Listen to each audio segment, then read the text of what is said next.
नमस्कार, मैं हूं आपके साथ अनुष्का राय और आप देख रहे हैं तक्षित न्यूज।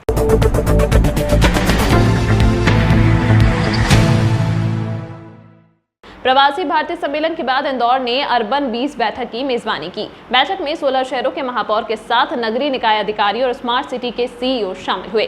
बैठक के बाद बारी बारी से सभी पदाधिकारियों ने अपनी बात रखते हुए अर्बन 20 बैठक की जानकारी दी। इंदौर के महापौर ने पुष्यमित्र भार्गव ने बताया है कि ये अवसर ऐतिहासिक है। इंदौर में आयोजित हो रही बैठक में भविष्य में शहरी विकास किस तरह से किया जाए, इस पर चर्चा की जाएगी। बैठक में 6 प्रमुख मुद्दों पर चर्चा होगी। हालांकि बैठक में शामिल होने के लिए मध्य प्रदेश के सभी महापौर को आमंत्रित किया गया था, लेकिन सभी नहीं आ पाए। लेकिन 200 से ज्यादा डेलीगेट्स आए जो कि शहर विकास के लिए काम कर रहे हैं। इस बैठक में अध्यक्षता अहमदाबाद के महापौर किरीट कुमार परमार ने की, क्योंकि अर्बन 20 के अहमदाबाद को चेयरमैन शहर के तौर पर चुना गया है। साथ ही G20 की बैठक भी अहमदाबाद में होनी है। अर्बन 20 की बैठक में तैयार विजन डॉक्यूमेंट को G20 बैठक में शामिल किया जाएगा। वहीं उज्जैन के महापौर मुकेश टिटवाल ने कहा कि उज्जैन में भस्म आरती में शामिल होने वाले श्रद्धालुओं के लिए भस्म आरती स्पेशल बस चलाई जाएगी।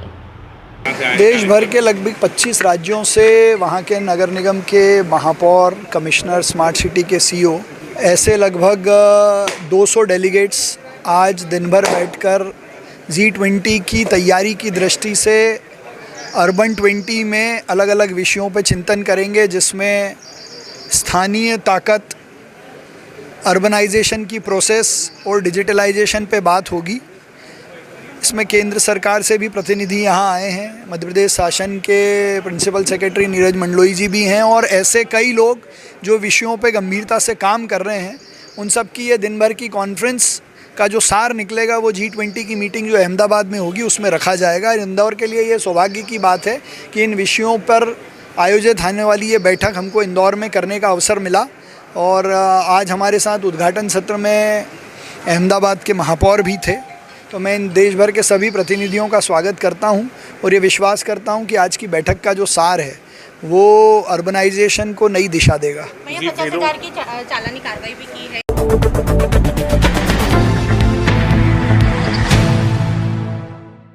भाभी से अवैध संबंधों के चलते उज्जैन के बदमाश की हुई हत्या। महिला पर भी किया था बदमाश ने प्राणघातक हमला। बीच बचाव में चाकू लगने से बदमाश की हुई मौत। महिला का उपचार जारी। दरअसल मामला एरोड्रम थाना क्षेत्र के दुर्गानगर में उज्जैन के बदमाश अंकित का शव एक घर में पुलिस को बरामद हुआ था। घटना में एक महिला भी गंभीर रूप से घायल हुई। मौके पर पहुंची पुलिस ने शव को पीएम के लिए भिजवा दिया था।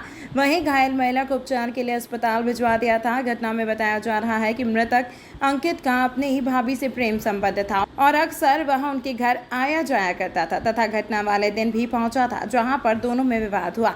अंकित ने महिला पर चाकू से हमला करना शुरू कर दिया। बीच बचाव में अंकित को भी चाकू लगे, जिससे उसकी मौके पर ही मौत हो गई। घटना के बाद पुलिस पूरे मामले की जांच कर रही है।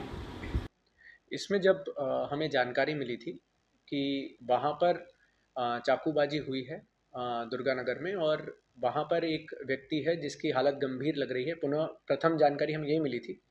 जब पुलिस मौके पर पहुंची तो वहाँ पर हमें अंकित उर्फ बजरंगी निवासी उज्जैन की हमें वहाँ डेड बॉडी मिली, जिसके प्रथम दृष्टि जब देखा गया था तो शरीर पे 2 जगह घाव थे, दाहिने जांघ पे और वहीं दाहिने जांघ पे कोने की तरफ 2 चाकू के निशान थे।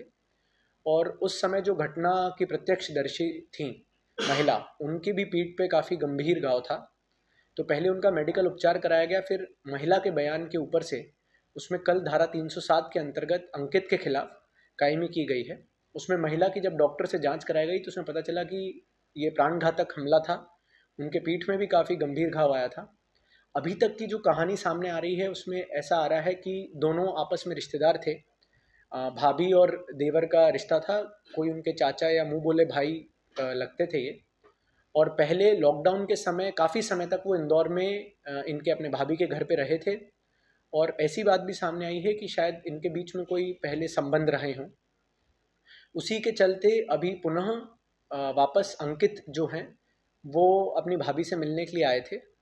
उसमें कुछ उनके बीच में अनबन हुई, बातचीत को लेके विवाद हुआ और उस विवाद के बाद वहाँ पर अंकित जो चाकू लाए थे, महिला का कहना है उसी चाकू से उन्होंने पहले महिला पे वार किया और फिर हाथापाई के दौरान उसको स्वयं को चोट आई, जिसके कारण उसकी मृत्यु हुई है।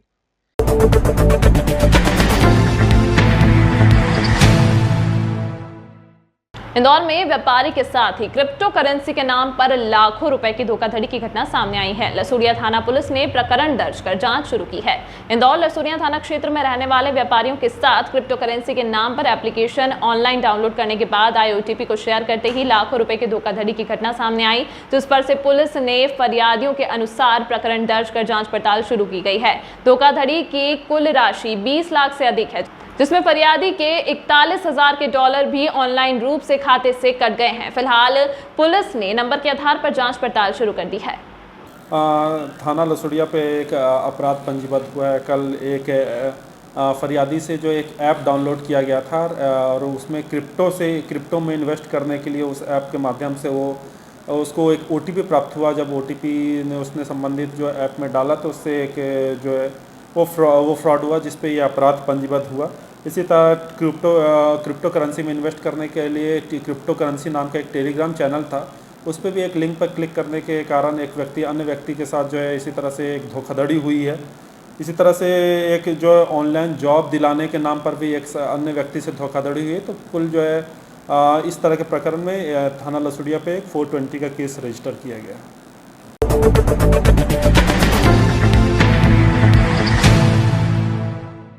मध्य प्रदेश में जहां चुनावी माहौल है और देखा जा रहा है कि जनता को लुभाने के लिए कई योजनाएं लाई जा रही हैं, उसी के चलते बीजेपी द्वारा लाडली बहना योजना लाई गई, तो वहीं कांग्रेस द्वारा नारी सम्मान योजना लाई गई है, जिसके चलते कांग्रेस द्वारा 500 रुपए में गैस टंकी और 1500 रुपए महीना महिलाओं को देने का वादा किया गया है। उसी के चलते कांग्रेस घर घर जाकर और हर वार्ड में कैंप लगाकर नारी सम्मान योजना का फॉर्म भरा रही है। दरअसल कांग्रेस द्वारा नारी सम्मान योजना के फॉर्म भराए जा रहे हैं, जिसमें इंदौर के वार्ड 10 में पार्षद विनीतिका दीपू यादव द्वारा शिविर का आयोजन किया गया, जिसमें महिलाओं को नारी सम्मान योजना के फॉर्म भरे गए। वहीं इस अवसर पर विधायक संजय शुक्ला भी पहुंचे, जिन्होंने महिलाओं के फॉर्म भरे और कहा कि कांग्रेस द्वारा सभी महिलाओं को योजना का लाभ दिया जाएगा और कांग्रेस की सरकार बनते ही महिलाओं को 1500 रुपए महीना और 500 रुपए में गैस सिलेंडर दिया जाएगा।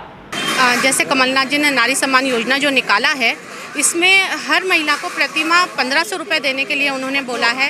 जैसे हमारी सरकार बनती है तो हम हर महीने हर महिला को 1500 रुपये महीना और 500 रुपये गैस टंकी, और मेरे वार्ड में हम घर घर जाके फॉर्म भरेंगे और कम से कम 8 से 10 हज़ार महिलाओं के हम फॉर्म भरवाएंगे।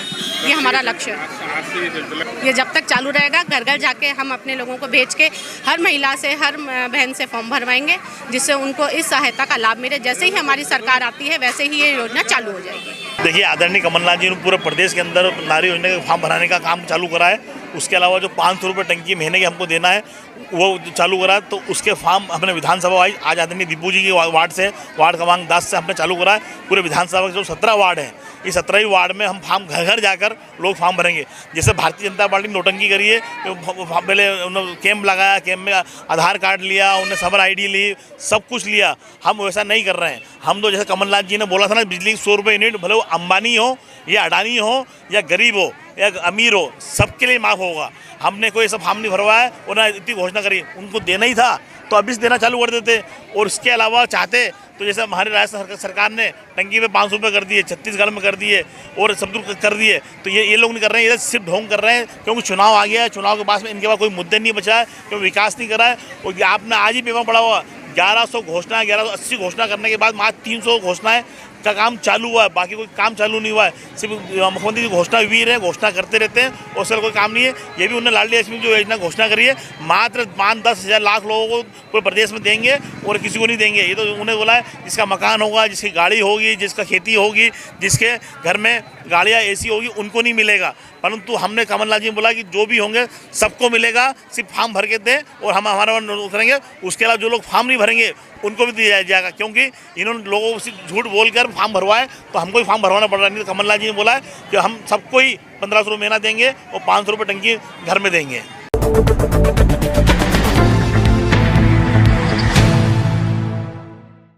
नगर निगम ने हानिकारक केमिकल सीवरेज लाइन में डालने वालों पर की चालानी कार्रवाई। निगम के अमले ने नियम विरुद्ध केमिकल डालने पर बनाया 50,000 का चालान। महापौर ने कहा, आगे भी जारी रहेगी नियम विरुद्ध काम करने वालों पर सख्ती।